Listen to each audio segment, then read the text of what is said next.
তো বন্ধুরা, অন স্ক্রিনে আপনারা যে ফর্মটি দেখতে পাচ্ছেন পিএম কিষাণের টাকা পেতে, এই ফর্মটাই কিন্তু আপনাদেরকে ফিল আপ করতে হবে।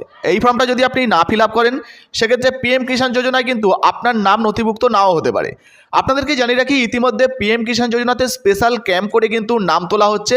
যে সমস্ত কৃষকরা এখনও পর্যন্ত আবেদন করেননি বা যারা টাকা পাচ্ছেন না, তাদের প্রত্যেককে যাতে টাকা দেওয়া যায়, পিএম কিষাণের কিন্তু সেই ব্যবস্থা করা হয়েছে মোদী সরকারের তরফ থেকে। ইতিমধ্যে প্রত্যেক গ্রামে গ্রামে স্পেশাল ক্যাম্প করে এই নাম তোলার কাজ শুরু হয়েছে। তাছাড়া বর্তমানে এই যে ফর্মটা আপনাদেরকে দেখাচ্ছি, এই ফর্মটা আপনারা কোথায় পাবেন, এই ফর্মটা কীভাবে ফিল আপ করবেন, আর পিএম কিষাণে নাম তুলতে গেলে কী কী কাগজপত্র লাগবে, সমস্ত কিছু জানাবো।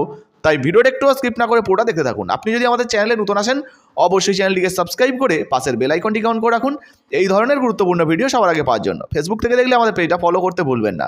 তো চলুন বন্ধুরা, ভিডিও শুরু করা যাক। তো বন্ধুরা, সর্বপ্রথম আপনাদেরকে দেখিয়ে দিই, পিএম কিষাণ যোজনাতে একটা কিন্তু স্পেশাল ক্যাম্পেইন হচ্ছে ভিলেজ লেভেলে। ইতিমধ্যে আপনারা দেখতে পাচ্ছেন পিএম কিষাণের টুইটার হ্যান্ডেলে একটি টুইট করা হয়েছে। বলা হয়েছে দেখুন, ৪৫ দিনের একটা ভিলেজ লেভেলের অ্যাওয়ারনেস ক্যাম্পেইন হচ্ছে। যে ক্যাম্পেইনের মাধ্যমে কোন কোন কৃষকরা বর্তমানে এখানে আবেদনের যোগ্য, কারা আবেদন করতে পারবেন, কারা করতে পারবেন না, কিভাবে আবেদন করবেন, কী কী কাগজপত্র লাগবে, সমস্ত কিছু জানানো হচ্ছে। আর এখান থেকেই কিন্তু আপনারা আবেদন করতে পারবেন। দেখুন, বলা হয়েছে ৪৫ দিনের জন্য একটা ভিলেজ লেভেলের পিএম কিষাণ স্যাচুরেশন ক্যাম্পেইন তৈরি হচ্ছে।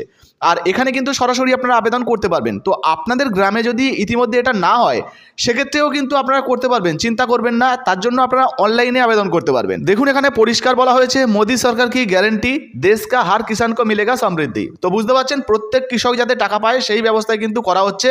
ডিসেম্বর মাসের ১ তারিখ থেকে শুরু করে এখানে ১৫ই জানুয়ারি ২০২৪ পর্যন্ত চলবে। আর পিএম কিষাণে আপনারা ৬,০০০ টাকা করে পান বন্ধুরা। আরও একটা সুখবর আসতে চলেছে, এবার কিন্তু ৬,০০০ টাকা বাড়িয়ে ৯,০০০ টাকা করা হতে পারে। তাই এখনও পর্যন্ত আপনারা যারা যারা আবেদন করেননি, অবশ্যই কিন্তু আবেদন করে নেবেন।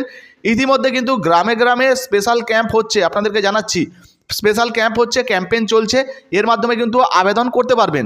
ডিসেম্বর মাসের ১, ২০২৩ থেকে জানুয়ারির ১৫ তারিখের মধ্যেই কিন্তু আপনাদের করতে হবে। তাছাড়া যদি আপনাদের এলাকাতেই ক্যাম্পেইন না হয়, তাহলেও কিন্তু আবেদন করতে পারবেন। সেক্ষেত্রে আপনারা অনলাইনে যে সিএসসি সেন্টার রয়েছে, অর্থাৎ তথ্যমিত্র কেন্দ্র রয়েছে, সেখান থেকে কিন্তু আপনারা আবেদন করতে পারবেন অনলাইনের মাধ্যমে। এছাড়াও পিএম কিষাণ ডিস্ট্রিক্ট লেভেলের যে নোডাল অফিসার রয়েছে বা এগ্রিকালচার অফিস রয়েছে, সেখান থেকেও কিন্তু আপনারা যোগাযোগ করে আবেদন করতে পারবেন।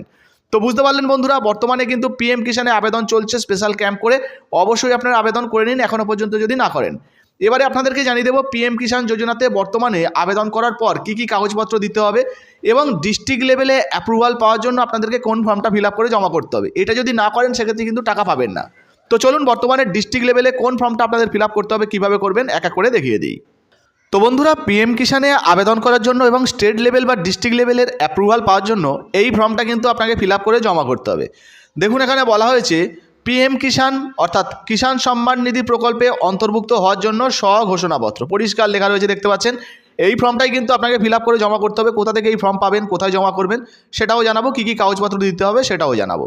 দেখুন, এখানে পরিষ্কার বলা হয়েছে, আমি শ্রী বা শ্রীমতী যিনি আবেদন করছেন, সেই আবেদনকারীর নামটা এখানে বসিয়ে দিতে হবে। তারপরে পিতা বা স্বামীর নাম যেটা হবে সেটা বসিয়ে দেবেন। এত দ্বারা ঘোষণা করিতেছি যে আমি বা আমার পরিবারের কোনো সদস্য কোনোরূপ প্রাতিষ্ঠানিক জমির মালিক নই। অর্থাৎ ধরুন, কোনো একটা কোম্পানি রয়েছে বা কোনো একটা সংস্থা রয়েছে, আপনার জমির ভাড়াতে নিয়ে রেখেছেন বা লিজে নিয়ে রেখেছেন, এই রকম কোনো জমির মালিক আপনি নন, সেই রকম বলা হয়েছে। এবার দেখুন, বলা হয়েছে কোনো সাংবিধানিক পদের অধিকারী নই বা ছিলাম না। একইভাবে প্রাক্তন বা বর্তমান মন্ত্রী, প্রতিমন্ত্রী, প্রাক্তন বা বর্তমান লোকসভা, রাজ্যসভা, রাজ্য বিধানসভা অথবা বিধান পরিষদের সদস্য, পৌর নিগমের প্রাক্তন, বর্তমান মেয়র বা প্রাক্তন মেয়র অথবা জেলা পরিষদের সভাপতি নই। তো কোনো রকম কোনো সরকারি পদ বা কোনো মন্ত্রী পদ যদি আপনাদের থেকে থাকে বা আগে ছিল, সেক্ষেত্রেও কিন্তু আবেদন করতে পারবেন না।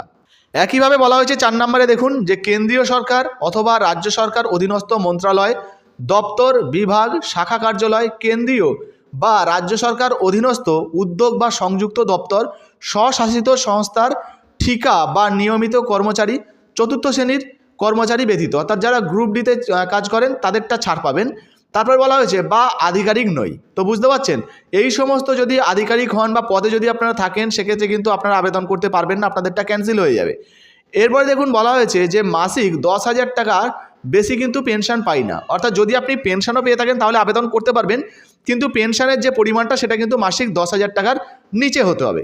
এরপরে বলা হয়েছে, দেখুন, চতুর্থ শ্রেণীর কর্মচারী ব্যতীত, অর্থাৎ যদি কেউ গ্রুপ ডিতে চাকরি করেন বা চাকরি করতেন, সেক্ষেত্রে কিন্তু তাদের জন্য ছাড় রয়েছে। এবারে বলা হয়েছে দেখুন গত বছরে আয়কর দিতে হয়নি, অর্থাৎ আগের বছরে যদি আপনি ইনকাম ট্যাক্স দিয়ে থাকেন সেক্ষেত্রেও কিন্তু আপনি আবেদন করতে পারবেন না। তবে ধরুন তার আগের বছর আপনি ইনকাম ট্যাক্স দিয়েছিলেন কিন্তু গত বছর দেননি, সেক্ষেত্রে কিন্তু আপনি আবেদন করতে পারবেন। দেখুন পরিষ্কার বলা হয়েছে। এবার বলা হয়েছে দেখুন ডাক্তার, ইঞ্জিনিয়ার, আইনজীবী, চার্টার্ড অ্যাকাউন্টে অথবা আর্কিটেক্ট হিসাবে কোনো পেশাগত সংস্থার সঙ্গে নথিভুক্ত বা পেশাগতভাবে যুক্ত নয়। তো এই সমস্তগুলো কিন্তু আপনি যে নন সেইটা কিন্তু আপনাকে স্বঘোষণাপত্রে উল্লেখ করতে হবে।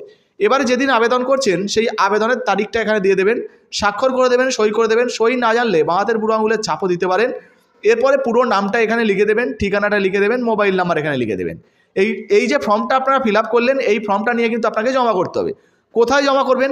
মূলত আপনার যে এডিও অফিস অর্থাৎ এগ্রিকালচার অফিস রয়েছে সেই এগ্রিকালচার অফিসে কিন্তু আপনাকে এই ফর্মটা জমা করতে হবে।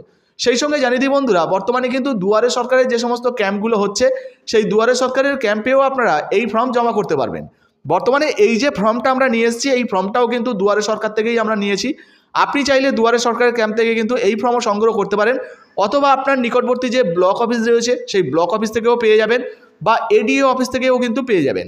এখান থেকে কিন্তু সমস্ত তথ্য আপনারা জানতে পারবেন। এবার প্রশ্ন হচ্ছে পিএম কিষাণ যোজনাতে নাম তোলার জন্য কী কী কাগজপত্র লাগবে, কিভাবে নাম তোলা যাবে। প্রথমত আপনাকে অনলাইনে আবেদন করতে হবে। পিএম কিষাণ যোজনার যে অনলাইন পোর্টাল রয়েছে সেখানে আবেদন করতে হবে। তারপরে আপনাকে সেখানে যাবতীয় যে সমস্ত ডকুমেন্টগুলো অনলাইনে রয়েছে সেগুলো কিন্তু সাবমিট করে দেবেন। এরপরে আপনি স্টেট লেভেলের অ্যাপ্রুভাল পাওয়ার জন্য এই যে কেওয়াইসি ফর্মটা বা ঘোষণাপত্রের ফর্মটা ফিল আপ করবেন। এর সঙ্গে আপনার ভোটার কার্ডের জেরক্স, আধার কার্ডের জেরক্স, রেশন কার্ডের জেরক্স, জমির পর্চা, দলিল, পাট্টা, যে সমস্ত জমি সংক্রান্ত আপনাদের কাগজপত্র রয়েছে সেই কাগজ আপনারা দিয়ে দেবেন এবং সেই সঙ্গে আপনার ব্যাঙ্ক অ্যাকাউন্টের জেরক্স, পাসপোর্ট সাইজের ছবি 2 কপি কিন্তু জমা করে দেবেন। এই সমস্ত নিয়ে কিন্তু আপনারা জমা করে দেবেন আপনাদের দুয়ারে সরকার যেমনটা বললাম অথবা এডিও অফিস অর্থাৎ এগ্রিকালচার অফিস, এই সমস্ত অফিসে কিন্তু জমা করে দেবেন।